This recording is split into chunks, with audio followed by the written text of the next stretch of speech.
Hello everyone, welcome to commerce spirit the CS. इस video में हम डिस्कस करने वाले हैं दीनदयाल उपाध्याय गोरखपुर विश्वविद्यालय के BCom second semester financial accounting के प्रीवियस ईयर क्वेश्चन पेपर को। इससे आपको एक गाइडेंस मिलेगा, एक हेल्प मिलेगी कि किस तरीके का पेपर आता है। क्वेश्चन नंबर 1 दिया है, in financial accounting recording is made of. वित्तीय लेखांकन में लेखा किस प्रकार का किया जाता है? तो जितने भी फाइनेंशियल ट्रांजैक्शन होते हैं, जिनका भी नेचर वित्तीय लेन देन का होता है, उसको हम लोग रिकॉर्ड करते हैं। नॉन फाइनेंशियल, इसको आप दूसरे टर्म में भी दे सकता है कि मॉनेटरी, यानी कि मौद्रिक रूप में जो लेन देन होते हैं उनका लेखा जोखा किया जाता है। तो अगर ऑप्शन में आपके मॉनेटरी टर्म्स दिया रहे तो आप उसको टिक कर सकते हैं। यहाँ पे दिया हुआ है आपका फाइनेंशियल ट्रांजैक्शंस, तो उसको हम लोग टिक करेंगे।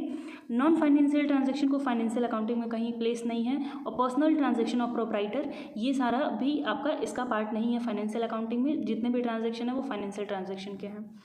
क्वेश्चन नंबर 2 है, last step of accounting processes. लेखांकन प्रक्रिया का सबसे अंतिम चरण क्या होता है? तो आप अकाउंटिंग की जब डेफिनेशन पढ़े होंगे तो उसमें आप पढ़े होंगे कि सबसे पहले रिकॉर्डिंग किया जाता है, रिकॉर्डिंग के बाद क्लासिफिकेशन किया जाता है, समराइज करते हैं, समराइज करने के बाद उसका एनालिसिस होता है और सबसे लास्ट में उसका इंटरप्रिटेशन होता है, यानी कि इन्फॉर्मेशन को शेयर किया जाता है जिसको उसकी ज़रूरत है। तो अगर पहला स्टेप पूछ दे तो रिकॉर्डिंग। क्वेश्चन आपका ऐसे भी हो सकता है कि उसको एक सीक्वेंस में लगाइए। तो सबसे पहले हम लोग जर्नल एंट्री बनाते हैं, यानी कि रिकॉर्ड करते हैं। फिर लेज़र बनाते हैं, यानी कि क्लासीफाई करते हैं, ट्रायल बैलेंस तैयार करते हैं, हम लोग समराइज करते हैं, फाइनेंशियल अकाउंटिंग फाइनेंशियल स्टेटमेंट तैयार करके, बैलेंस शीट बना करके, P&L अकाउंट बना करके उसको एनालिसिस किया जाता है और सबसे लास्ट में उसको इंटरप्रेट किया जाता है। तो यहाँ पे लास्ट स्टेप पूछा है, provide information to the various interested parties by financial statement. जितने भी वित्तीय विवरण हैं उनसे संबंधित जो भी पक्षकार हैं उनको सूचनाएं प्रदान करना अकाउंटिंग प्रोसेस का सबसे लास्ट स्टेप होता है। क्वेश्चन नंबर 3 है, internal user of accounting information are. लेखांकन सूचनाओं के आंतरिक उपयोगकर्ता कौन है? तो पोटेंशियल इन्वेस्टर मतलब क्या है कि अभी वो कंपनी का पार्ट नहीं बने हैं, यानी कि इक्विटी होल्डर नहीं बने हैं, चाहे प्रेफरेंस होल्डर नहीं बने हैं। ये आशा करते हैं कि इन फ्यूचर फाइनेंशियल स्टेटमेंट को देख करके कंपनी में इन्वेस्ट कर सकते हैं, तो ये एक्सटर्नल हो गए। क्रेडिटर, ये भी कंपनी के बाहर रहते हैं, एक्सटर्नल है। मैनेजमेंट कंपनी के आंतरिक पक्ष हैं, तो इनको हम लोग इंटरनल यूज़र कहते हैं। ऑप्शन नंबर सी करेक्ट है। बैंक भी क्या है? एक्सटर्नल है। तो ये जो कंपनी के अंदर हैं उनको हम लोग आंतरिक बोलेंगे। क्वेश्चन नंबर 4 है, which of the following accounting principle differentiate between owner and management. यानी कि कौन सा ऐसा सिद्धांत कहता है कि स्वामी अलग है और उसका प्रबंधन अलग है? तो ये है आपका बिजनेस एंटिटी। क्वेश्चन आपका इस तरीके से भी हो सकता है कि स्वामी अलग है और व्यवसाय अलग है, तो वो क्या है? ये भी आपका व्यावसायिक अस्तित्व की अवधारणा ही कहती है। एग्जाम्पल की तरह दे सकता है कि कैपिटल को कंपनी के बैलेंस शीट में दिखाया जाता है लायबिलिटी साइड में, कौन सी अवधारणा का पालन करते हुए या फिर कौन सी सिद्धांत का पालन करते हुए? तो ये भी क्या है? Business entity. गोइंग कंसर्न क्या कहता है कि कंपनी हर साल, जो कंपनी की बिजनेस है वो लंबे समय तक चलने वाला है, कंपनी अपने निकट समय पे बंद नहीं होने वाली है, तो ये गोइंग कंसर्न है। डुअल कॉन्सेप्ट क्या कहता है?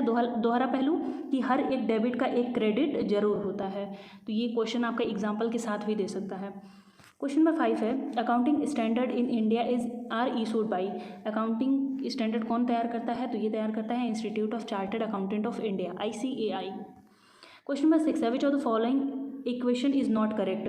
तो जब अकाउंटिंग इक्वेशन की बात करते हैं तो वो होता है asset is equal to capital plus liability. अब आप टर्म्स को इधर उधर करके आप सेट कर सकते हैं कि अगर asset is equal to capital plus liability है तो कैपिटल इज इक्वल टू क्या होगा? Asset minus liability. Liability is equal to क्या होगा? Asset minus capital. इसके अलावा जो भी ऑप्शन दिया हुआ है वो टिक हो जाएगा, यानी कि liabilities is equal to asset plus capital नहीं होता है। तो ऑप्शन नंबर सी करेक्ट होगा, बाकी तीनों सही है। क्वेश्चन नंबर 7, अकाउंटिंग इक्वेशन को याद करके रखिएगा कि asset is equal to capital plus liability, क्योंकि क्वेश्चन में दे सकता है कि एसेट दिया हुआ है, लायबिलिटी दिया हुआ है, आपको कैपिटल निकालना है, लायबिलिटी दिया हुआ है, कैपिटल दिया हुआ है, आपको एसेट निकालना है। तो आप आराम से इसको अगर इक्वेशन को याद रखेंगे तो वो हो जाएगा आपका। क्वेश्चन नंबर 7 पे आते हैं, विच of the following is capital expenditure. पूंजीगत व्यय क्या है? यानी कि जो लंबे अरसे के लिए किया जा रहा है। वेजेस, आपने काम करा है तुरंत पेमेंट कर दिया, तो ये किस तरीके का होता है? रेवेन्यू टाइप का होता है। Wages paid for building construction, किसी भवन निर्माण के लिए मजदूरी दी जा रही है, तो वो क्या है? पूंजीगत है, क्योंकि लंबे समय तक हमारे भवन रहने वाला है, तो इसे हम लोग क्या कहते हैं? Capital expenditure. Repair expenses for building, छोटा मोटा मरम्मत करा रहे हैं हम लोग, तो ये क्या है? रेवेन्यू एक्सपेंडिचर है। और जो एडवर्टीजमेंट एक्सपेंडिचर है उसको हम लोग बोलते हैं डेफर्ड रेवेन्यू एक्सपेंडिचर। तो ये आपका ऑप्शन नंबर बी करेक्ट हो जाएगा। नेक्स्ट है question number 8, current liabilities do not include. Current liabilities में क्या नहीं आते हैं, तो बीपी हो गया, क्रेडिटर हो गया, आउटस्टैंडिंग एक्सपेंसेस हो गया। ये सब क्या है कि 12 महीने के अंदर पेमेंट इसका हो जाएगा, 1 साल के अंदर। लेकिन जो डिवेंचर्स होते हैं उसको आप हमेशा देखेंगे लॉन्ग टर्म में लिखा जाता है, यानी कि लंबे समय तक रहने वाला है। 1 साल के ऊपर का कोई भी लाइबिलिटी है वो करंट लाइबिलिटी है, 1 साल के ऊपर का कोई भी एसेट है वो आपका नॉन करंट एसेट होता है। क्वेश्चन नंबर 9 है, which one of the following is not intangible asset. अदृश्य संपत्ति क्या नहीं है, यानी कि वो दिख नहीं रही है। पेटेंट ये भी अदृश्य है, गुडविल भी अदृश्य है और ट्रेडमार्क भी। लेकिन जो इन्वेस्टमेंट होता है इसे हम लोग टेंजिबल एसेट बोलते हैं। नेक्स्ट है question number 10, according to convention of conservatism closing stock is valued on. रूढ़िवादिता की परिपाटी के अनुसार अंतिम स्टॉक का मूल्यांकन किस पे किया जाता है, तो ये किया जाता है कॉस्ट और realisable value which ever is less, यानी कि उसका लागत कितना है और कितने रुपए में मार्केट में हम बेच सकते हैं उसे। आपका क्वेश्चन ऐसे भी दे सकता है कि मार्केट वैल्यू, तो मार्केट वैल्यू और कॉस्ट दोनों में से जो भी कम रहेगा वो आपका स्टॉक का वैल्यू हो जाएगा। किसके अनुसार, रूढ़िवादिता के सिद्धांत के अनुसार। रूढ़िवादिता का सिद्धांत क्या कहता है कि आप हमेशा अपने लॉस के लिए तैयार रहिए। क्वेश्चन नंबर 11 दिया हुआ है, the position of businessman on 31 March 2022 was as follows. ये 31 मार्च का एक बिजनेसमैन का पोजीशन दिया हुआ है। कैश उसके पास 5,000 का है, डेटर 20,000 का है, मशीनरी 60,000 का है, स्टॉक 25,000 का है और कैपिटल 75,000 का है। हिंदी में ये चीज़ लिखा हुआ है कि दायित्व को ज्ञात किया जाए, यानी कि लाइबिलिटीज़ निकालना है। तो हम हमारे दिमाग में क्या चलना चाहिए, asset is equal to capital plus liability. Capital दिया हुआ है 75,000 का, लाइबिलिटी हमें निकालना है, यानी कि लाइबिलिटी इज इक्वल टू क्या हो जाएगा, एसेट माइनस कैपिटल। एसेट में क्या क्या आएगा, कैश हमारा एसेट है, डेटर यानी कि देनदार जो हमें पैसा देने वाला है वो भी क्या हमारे लिए है, एसेट है, मशीनरी एसेट है, स्टॉक भी क्या है, एसेट है। अब इन सबको जोड़ दिया जाए तो जितने भी एसेट हैं वो सब आ जाएंगे, 5,000, 20,000, 25 हो जाएगा, 50 और 60 यानी कि 1,10,000। ये क्या हो गया, एसेट हो गया। अब इसमें से 75,000 माइनस कर दीजिए जो कि है लाइबिलिटीज़, तो सॉरी कैपिटल है। तो जब इसको आप माइनस करेंगे तो जितना भी अमाउंट बचेगा वो क्या हो जाएगा, आपका लाइबिलिटी हो जाएगा। आप इसको खुद से सॉल्व करिएगा कॉपी पे, आंसर आपका हो जाएगा 35,000। क्वेश्चन नंबर 12 है, goods withdrawn by proprietor from business for his personal use will be credited to. स्वामी अपने निजी उपयोग के लिए व्यवसाय से माल को निकालता है तो उसे बोला है क्रेडिट किस में किया जाएगा। एंट्री क्या बनती है, सबसे पहले drawing account debit to purchase account. अगर कैश निकाला होता वो बिजनेस से तो टू कैश हो जाता, क्योंकि बिजनेस से कैश तो जाने वाला है तो उसको हम लोग क्रेडिट कर देंगे। और हमेशा जब भी पर्सनल यूज़ के लिए कोई भी सामान लिया जाएगा, कोई भी पैसा लिया जाएगा तो ड्राइंग अकाउंट को हम लोग डेबिट कर देते हैं। तो डेबिट अगर ड्राइंग अकाउंट हो गया तो क्रेडिट क्या हो जाएगा आपका, परचेज अकाउंट। अगर उसने गुड्स को विड्रॉ किया है, अगर यहीं पे क्वेश्चन में दे दिया रहता है कैश विड्रॉ किया है तो कैश को हम लोग क्रेडिट कर देते हैं। क्वेश्चन नंबर 13 है, which of the following statement is true. निम्नलिखित में से कौन सा कथन सत्य है। Building account is nominal account. Building क्या है, एसेट है, और एसेट किससे संबंधित है, आपका रियल अकाउंट से। Outstanding rent is non personal account. ये आपका क्या होता है, पर्सनल अकाउंट होता है। पर्सनल में भी एक टाइप होता है रिप्रेजेंटेटिव अकाउंट। जब भी किसी भी एक्सपेंस के सामने एक वर्ड एक्स्ट्रा ऐड कर दिया जाता है तो उसे हम लोग रिप्रेजेंटेटिव अकाउंट बोलते हैं। और ये एक तरीके का क्या होता है, पर्सनल अकाउंट ही होता है। क्योंकि मान लीजिए 10 रुपये किसी का आप बकाया है तो उसके नाम पे बकाया होंगे ना, तो वो क्या होगा, पर्सनल अकाउंट होगा। Every debit has corresponding credit. हर एक डेबिट का एक क्रेडिट होता है। ये कौन बोलता है, डुअल एस्पेक्ट अवधारणा बोलती है। तो ये क्या हो जाएगा, आपका ऑप्शन सही हो जाएगा, option number C. Incomes are debited. Nominal का अगर आपको रूल याद होगा तो जितने भी लॉसेज होते हैं उनको डेबिट किया जाता है और जो भी इनकम मिलता है वो क्रेडिट किया जाता है। तो जो गोल्डन रूल ऑफ अकाउंटिंग है आप उसको अच्छी तरीके से याद कर लीजिएगा, कई सारे क्वेश्चन आपके ऑटोमेटिक सॉल्व हो जाएंगे। क्वेश्चन नंबर 14 है, Indian accounting standard 10 is related to. भारतीय लेखांकन मानक 10 किससे संबंधित है, तो ये संबंधित है फिक्स्ड असेट्स है, accounting for fixed assets. Question number 15 है, capital of businesses.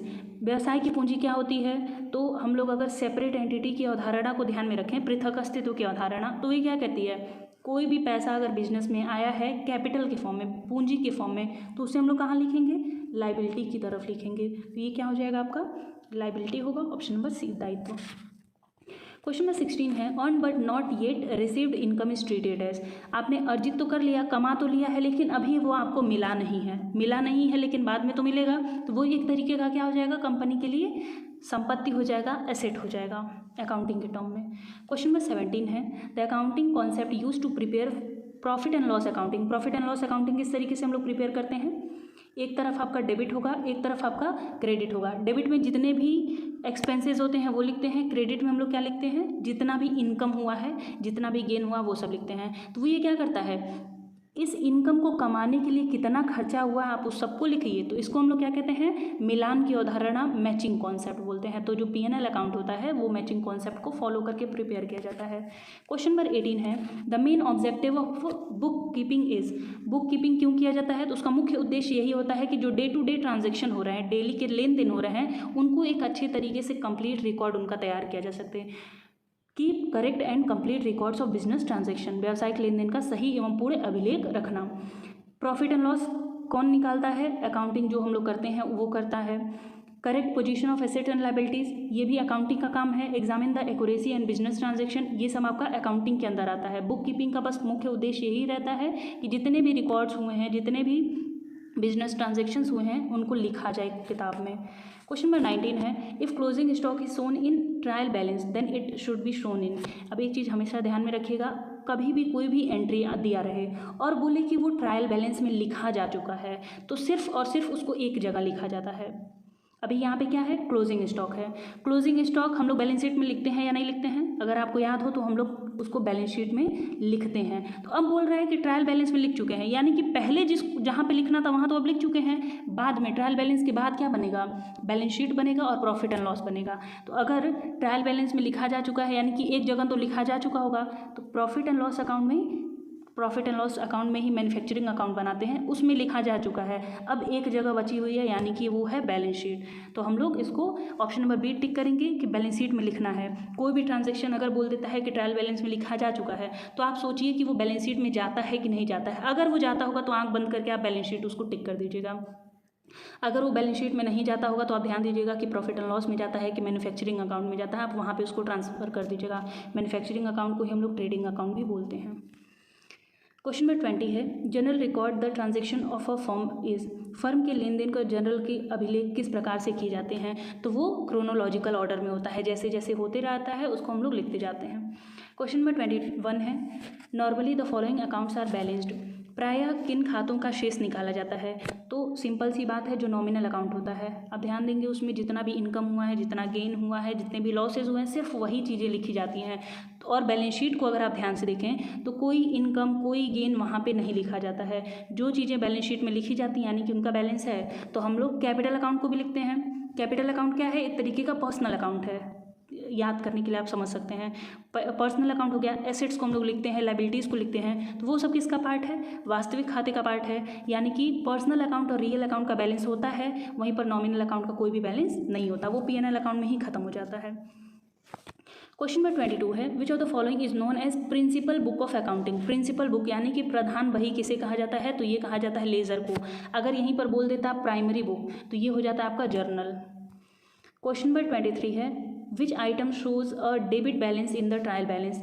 Debit balance तलपट में कौन दिखाएगा, तो परचेज अकाउंट का क्या होता है, डेबिट बैलेंस होता है। Purchase account debit to cash, हम लोगों ने गुड्स खरीदा तो परचेज अकाउंट डेबिट होता है, यानी कि इसका तो डेबिट बैलेंस है। कोई भी एसेट खरीदा उसका भी डेबिट बैलेंस है। सैलरी आउटस्टैंडिंग, सैलरी जब हम लोग देते हैं तो उस टाइम पे क्या होता है कि salary account debit to cash, इस तरीके से रहता है। अगर वो आउटस्टैंडिंग है तो किधर जाएगा, लायबिलिटी साइड में चला जाएगा। लायबिलिटी का किधर होता है, क्रेडिट बैलेंस होता है, यानी कि ये भी खत्म। सेल्स का क्या होता है, अगर परचेज का डेबिट बैलेंस है तो सेल्स का क्रेडिट बैलेंस है, काम खत्म। अब बचता है क्या, प्रीपेड एक्सपेंसेस, यानी कि वो खर्चा जो आपने पहले से ही भुगतान कर दिया है। अगर आपने भुगतान कर दिया है तो आपके लिए अभी वो क्या है, एक तरीके की संपत्ति का काम कर रहा है, बाद में आपको पेमेंट नहीं करना है, बाद में आपका काम हो जाएगा, तो उसे हम लोग क्या कहते हैं, एसेट का डेबिट बैलेंस होता है। तो ऑप्शन नंबर डी करेक्ट हो जाएगा कि प्रीपेड एक्सपेंसेस के डेबिट बैलेंस होंगे ट्रायल बैलेंस में। नेक्स्ट है question number 24। 2000 received from Ram is credited to account of Shyam. Ram से प्राप्त हुआ है 2000 और उसे श्याम के अकाउंट में लिख दिया गया है, तो इसे हम लोग क्या कहते हैं, क्षतिपूरक अशुद्धि यानी कि कंपेंसेटिंग एरर। क्वेश्चन नंबर 25 दिया हुआ है, ओपनिंग स्टॉक दिया हुआ है, कॉस्ट ऑफ गुड्स सोल्ड दिया है, क्लोजिंग स्टॉक दिया है। अब पूछा है कि परचेज क्या आएगा, तो फॉर्मूला होता है कॉस्ट ऑफ गुड्स सोल्ड यानी कि COGS is equal to opening stock plus purchase plus अगर डायरेक्ट एक्सपेंसेस दिया रहता है तो उसको भी हम लोग जोड़ते हैं। यहाँ पे नहीं दिया है तो हम लोग अवॉइड कर देंगे डायरेक्ट एक्सपेंसेस और माइनस कर देते हैं क्लोजिंग स्टॉक। तो यहाँ पे देखिए क्या क्या दिया हुआ है, कॉस्ट ऑफ गुड्स सोल्ड दिया हुआ है यानी कि 1,50,000 is equal to opening stock दिया हुआ है 60,000। परचेज हमें निकालना है तो P ऐसे लिख देते हैं और डायरेक्ट एक्सपेंसेस नहीं दिया है तो उसको अवॉइड कर देते हैं। क्लोजिंग स्टॉक कितना दिया हुआ है 40,000। अब इसको अगर आप सॉल्व करेंगे, कॉपी पे आप नोट डाउन कर लीजिएगा, उसके बाद सॉल्व करिएगा खुद से, तो इसका आंसर कितना आ जाएगा 1,30,000। 60,000 माइनस 40,000 आप करेंगे तो 20,000 बचा और उसके बाद 1,50,000 में से 20,000 को माइनस कर दीजिए तो वो आपका बच जाएगा 1,30,000 रुपया। कॉपी पे लिख करके सॉल्व जरूर करिएगा। क्वेश्चन नंबर 26 दिया हुआ है, रॉयल्टी अकाउंटिंग। अधिकार शुल्क क्या होता है, तो ये एक तरीके का नॉमिनल अकाउंट होता है, इसका नेचर यही होता है। क्वेश्चन नंबर 27 दिया हुआ है, शॉर्ट वर्किंग मीन्स लघु कार्य राशि का अभिप्राय क्या है, यानी कि ये फॉर्मूला पूछा है, तो फॉर्मूला होता है मिनिमम रेंट माइनस रॉयल्टी। अब आप अगर एक फॉर्मूले को याद कर लेंगे तो रॉयल्टी पूछा तो आप उसको निकाल सकते हैं, मिनिमम रेंट पूछा तो आप उसको निकाल सकते हैं। क्वेश्चन नंबर 28 है, royalty is calculated on the basis of. Royalty की गणना किसके आधार पर की जाती है, तो ये किया जाता है आउटपुट और सेल्स, एंड भी दिया हुआ है, या फिर तो उत्पादन के आधार पर करेंगे, नहीं तो विक्रय के आधार पर करेंगे, दोनों के आधार पर एक साथ नहीं करते हैं। क्वेश्चन नंबर 29 है, short working recoverable in future is shown in the. वसूली योग्य लघु कार्य की राशि को कहाँ पे हम लोग लिखते हैं, तो अगर वसूल किया जा सकता है तो उसे हम लोग एसेट साइड में लिख देते हैं बैलेंस शीट के। क्वेश्चन नंबर 30 है, royalty earn by the lessor is credited to. अगर पट्टेदार द्वारा अर्जित अधिकार शुल्क को किस में हम लोग क्रेडिट करते हैं, तो ये आपका होता है रॉयल्टी रिसीवेबल अकाउंट में। क्वेश्चन नंबर 31 है, शॉर्ट वर्किंग अनरिकवरेबल। जो रिकवरेबल होने वाली थी उसको हम लोग क्रेडिट कर चुके हैं, अब इसको कहाँ ट्रांसफ़र करेंगे, तो ये हमारा हो जाता है प्रॉफिट एंड लॉस अकाउंट में, क्योंकि लॉस हो गया है तो P&L अकाउंट में ट्रांसफ़र हो जाएगा। अगर यही रिकवरेबल रहता है यानी कि बाद में हम लोग उसको वसूल सकते थे तो एसेट साइड में लिख दिया जाता है। क्वेश्चन नंबर 32 दिया हुआ है, royalties are equal to. Royalty किसके बराबर होती है, तो ये बराबर होती है minimum rent minus short working. ये मैंने आपको पहले ही बताया था कि एक फॉर्मूला आप याद कर लेंगे, बाकी 2-3 जो निकालने हैं वैल्यू आप आराम से निकाल सकते हैं। क्वेश्चन नंबर 33 है, under the hire purchase system the buyer becomes the owner of goods when.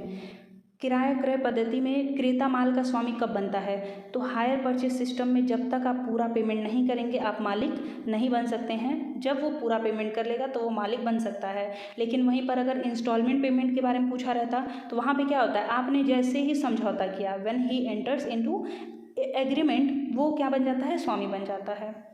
Question number 34 है, depreciation is charge on the basis of the following under higher purchase system. किराया क्रय पद्धति में ह्रास किस मूल्य पर काटा जाता है, तो ये होता है कैश प्राइस पर, जो रोकड़ मूल्य है उसके आधार पर।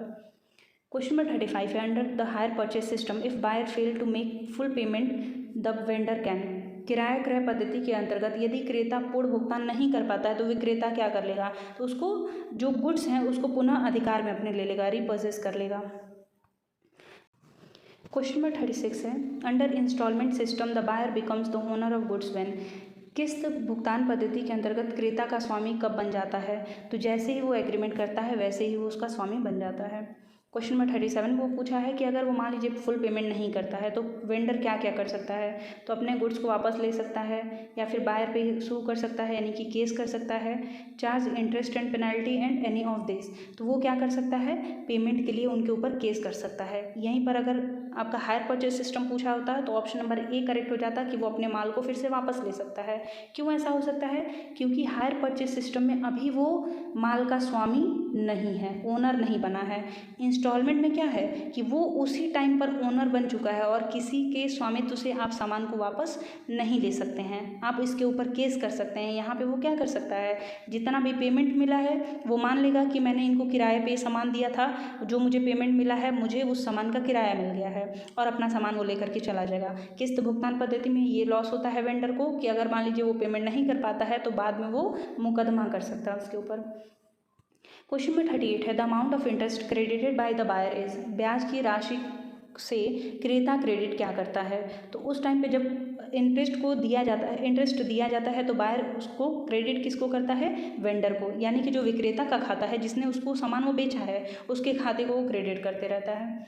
क्वेश्चन नंबर 39 है in hire purchase system hire buyer can maintain his accounts under, किराया क्रय पद्धति में किराया क्रेता अपने खाते को निम्नलिखित विधि से तैयार कर सकता है। Asset accrual method, total cash price method, any of the above और नन ऑफ दीज। तो इसमें क्या होता है कि ये एसेट एक्रूवल मेथड को कर सकता है। क्वेश्चन नंबर 40 है in case of instalment system total interest received by the seller is credited to, किस्त प्रणाली के अंतर्गत विक्रेता द्वारा जितने भी ब्याज प्राप्त होते हैं उसे किस में क्रेडिट किया जाता है, तो ये किया जाता है इंटरेस्ट सस्पेंस अकाउंट में। आई होप आपको सभी क्वेश्चन ठीक तरीके से समझ में आए हो। मैंने पूरी कोशिश की है कि उस क्वेश्चन से रिलेटेड कैसा क्वेश्चन बन सकता है, चाहे क्वेश्चन को आप अच्छी तरीके से समझ सकें कि अगर इससे मिलता जुलता क्वेश्चन आए तो आप सॉल्व कर सकें। मैनेजमेंट के क्वेश्चंस प्रीवियस ईयर जो भी हैं वो चैनल पे अपलोड हो चुके हैं, बाकी भी अपलोड हो जाएंगे कुछ, और टेलीग्राम से आप जुड़ जाइएगा, वहाँ पे मैं शेयर करते रहती हूँ। जो भी इन्फॉर्मेशन होता है डिस्क्रिप्शन में लिंक दिया होगा, आप वहाँ से ज्वाइन कर सकते हैं। अगर आप चैनल पे नए होंगे तो चैनल को सब्सक्राइब कर लीजिएगा, वीडियो पसंद आए तो वीडियो को लाइक कर दीजिएगा, कमेंट कर दीजिएगा और किस टॉपिक पे आपको वीडियो चाहिए वो जरूर सजेस्ट कर दीजिएगा। मिलते हैं नेक्स्ट वीडियो में, तब तक के लिए धन्यवाद।